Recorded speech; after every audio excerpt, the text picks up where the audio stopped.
Today, I will show you how to get a better voice in Audacity. Start by making sure you have your audio loaded in the timeline. The first step is to normalize the audio. This will help remove any DC offset and prepare the recording for further processing. Select your whole audio clip, then go to the top menu bar and click on Effect. Hover over Volume and Compression and click on Normalize. Leave the default settings as they are and click Apply.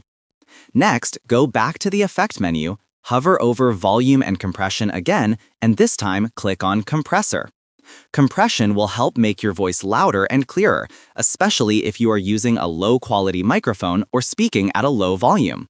Set the values as follows: threshold at -18 decibels, noise floor at -40 decibels, ratio at 2.5 to 1, attack time at 1.81 seconds, release time at 11.1 seconds.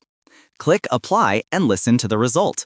You can always adjust the settings to make your voice sound just the way you like it. That is how you improve your voice in Audacity.